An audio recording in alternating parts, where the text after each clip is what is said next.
રહ્યા હતા તો એ વેદના એને રજૂ કરવા માટે એમને રમેશ સાહેબને કહ્યું કે સમાજ જે છે આપણી અધોગતિ તરફ જઈ રહી છે અને એના ઘણા બધા કારણો છે. સૌથી પહેલાં તો વ્યસન છે, બીજી વસ્તુ એજ્યુકેશનનો અભાવ છે અને ત્રીજી વસ્તુ અંધશ્રદ્ધા છે. બરાબર. તો એ વસ્તુ ઉપર એમને ઘણો ભાર મૂક્યો હતો. અવારનવાર છેલ્લા 3 થી 4 વર્ષથી અમારી પાસે બી મીટિંગ કરતા હતા.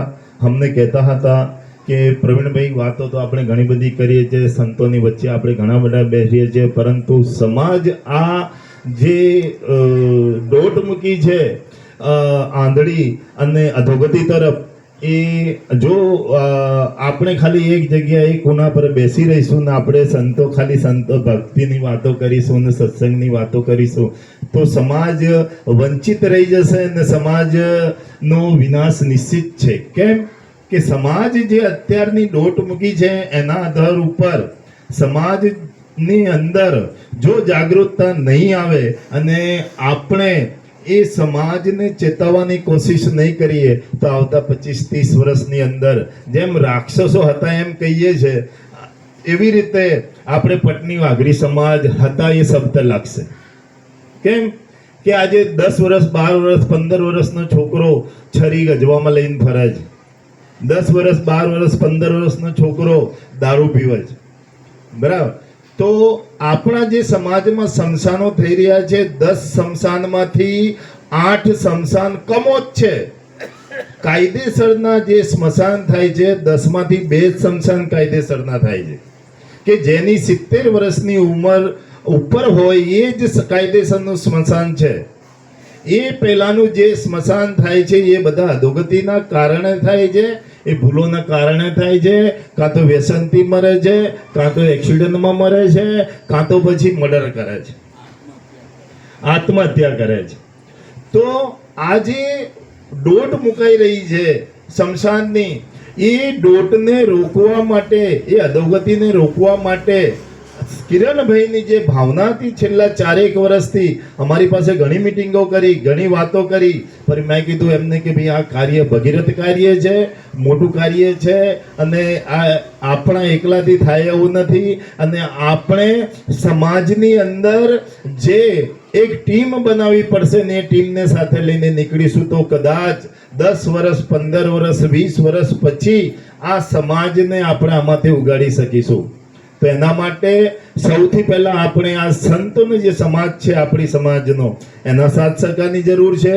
સમાજમાં બુદ્ધિજીવીઓની જરૂર છે, સમાજમાં યુવા પેઢીની જરૂર છે અને સૌથી વધારે ફર્સ્ટ નંબરમાં અગર હું કહું ને તો સમાજમાં સ્ત્રી સંગઠનની જરૂર છે. જ્યાં સુધી સ્ત્રી સંગઠન નહીં થાય, નારી એકતા નહીં થાય, ત્યાં સુધી આ સમાજમાં પરિવર્તન આવશે નહીં. કેમ કે આ સમાજમાં જે આજે 10 ઘરે એક જગ્યાએ જે દારૂના અડ્ડા ખુલી ગયા છે, એની અંદર આ સરકાર, પોલીસ તંત્ર, નેતા લોકો આ બધા કરેક્ટર છે. હા, પેલું કહેવાની વાત, એક સૂત્ર અમારે એક બેન બોલે છે કે ખોટું બોલતા પાપ લાગે. શું કહે છે એ બેન? બહુ આપણા અહીંયાના છે, પાટણ પેલી બાજુના. તો કે ખોટું બોલતા પાપ લાગે પણ સાચું બોલતા પથારી ફરી જાય મામા. અત્યારે અહીંયા અડ્ડો ચાલે છે, એવું આપણે પોલીસ સ્ટેશનમાં અરજી કરીને ત્યાં એ અડ્ડો બંધ કરાવવાની કોશિશ કરીએ ને તો એ અડ્ડાની અંદર આખી ચેનલ છે અડ્ડો ચલાવવામાં. એમાં પોલીસ તંત્ર અંદર ઇન્વોલ્વ હોય છે, પીઆઈ ઇન્વોલ્વ હોય છે, નેતાઓ ઇન્વોલ્વ હોય છે, એ બધાનું ભરણ પોષણ થાય છે. એટલે જે દારૂના અડ્ડાઈના સપ્લાયરો જે છે ને એ આખી એની સાયકલને ચેનલ છે.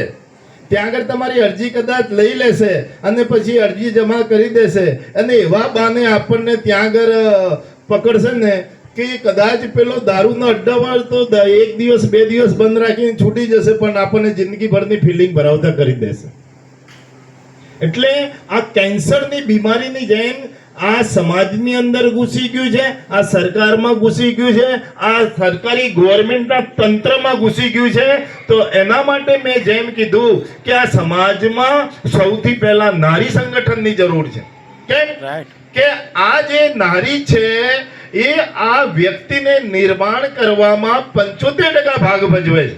કેમ કે બાળકનો જન્મ થાય ને ત્યાંથી લઈને એ વૃદ્ધ થાય ત્યાં સુધી એ બાળક જે છે જન્મથી વૃદ્ધ થાય છે ત્યાં સુધી નારીના સંપર્કમાં છે.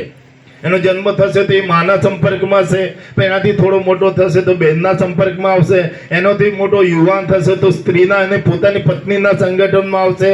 એવી રીતે સ્ત્રીના સંગઠનમાં છે. એટલે સ્ત્રીનો જે અહીંયા રોલ છે એ મોટામાં મોટો રોલ છે. અને નારી સંગઠન સામું ન સરકારનું ચાલી શકશે, ન નેતાઓનું ચાલી શકશે, ન પોલીસ તંત્રનું ચાલશે. તો એના માટે આપણી બહેનોએ આગળ આવવું પડશે. કેમ? એ બહેનોએ કહેવું પડશે સરકારને કે મારો દીકરો, મારો ભાઈ, મારો પતિ, મારો બાપ આટલી નાની ઉંમરમાં જે આ વ્યસનથી જે એનો વિનાશ થઈ રહ્યો છે એ સરકારની સામે ઝઝૂમશે અને સરકાર સામે ફાઇટ આપશે તો આ સમાજમાં 20 વર્ષે પરિવર્તન આવશે. બરાબર? તો એના માટે આપણે બધાએ સશક્ત થવું પડશે. એમાં સમાજના જે સંતો છે, સમાજના બુદ્ધિજીવીઓ છે, યુવાન પેઢી છે અને સ્ત્રીઓ છે.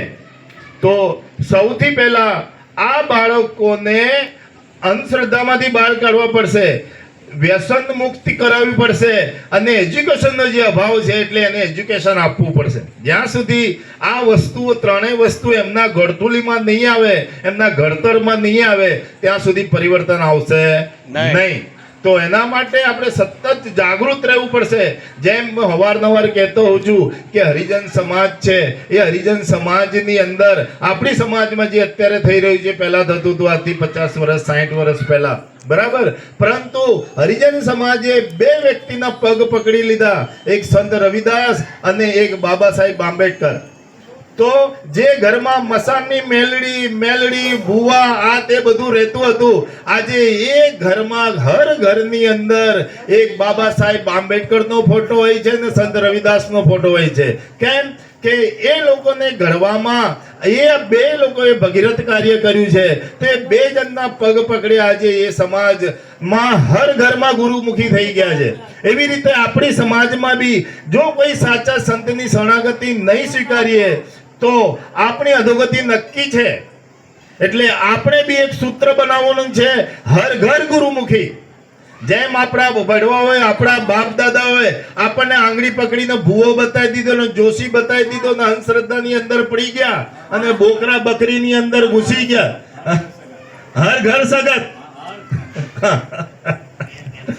તો આજે વિનાશ તરફ આપણા ગૈરવો આપણા કુળને નાખી દીધા છે. એવી રીતે આપણા વિનાશમાંથી જો બહાર કઢાવવા હોય તો આપણી હવે નવી પેઢી એને આંગળી પકડીને કોઈ સંતના દ્વારે લઈ જવા પડશે.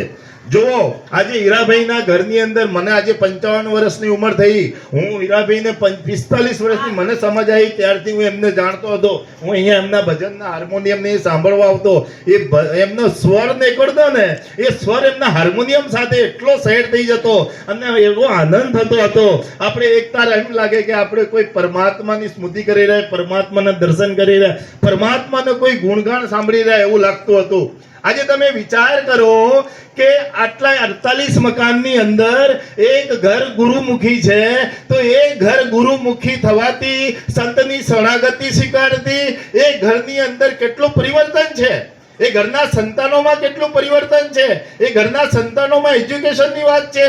એમની બહેનો, એમની દીકરીઓ એ બી ગુરુમુખી થયા છે અને એ લોકો બી શાંતિથી જીવન જીવે છે. જ્યાં જીવ હત્યાઓ થવાય ત્યાં શાંતિ હોય નહીં. ભૂવો ભોગ માંગે છે ત્યારે સંત પોતાનો ભોગ આપીને સામાવાળાનો ઉભો કરે છે.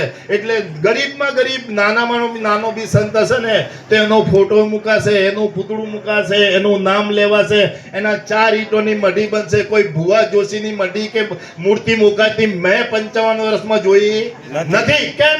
એમને અધોગતિનો માર્ગ બતાવેલો છે. શું? જેમ કુરુક્ષેત્ર લોહી ભૂમિ કહેવાય છે એવી રીતે ચમનપુરા એ લોહીઓની ભૂમિ છે. રોજના 60 થી 70 બકરા કપાય છે અને રવિવારના દિવસે 200 થી 250 બકરા કપાય છે. જ્યાં એમાં અર્થનો અર્થ જુઓ, અર્થનો અર્થ જુઓ. હા એ વાતમાંથી સાચી વાત પકડો. જગત માતા અને સગત આમાં સમંજર હું આવી. સ એટલે હું, સ એટલે હું, સગત એટલે સગત એટલે હું. આ જગત માતા બોલો તરત તમને ખબર પડે. એટલે અર્થનું અનર્થ કરી નાખ્યું. આ સમાજને સાચી માતાની ખબર નથી એટલે આપણે ગોદા ખાઈએ છે. જગત માતા છે, સગત નહીં. તો જે સાચી માતા કેવી કોને, જેને આપણે સમાજ એમ કહે છે કુળદેવી, કુળદેવી. વાત કરી દીધી હમણાં થોડી વાર પછી કહું. તો જેના દ્વારા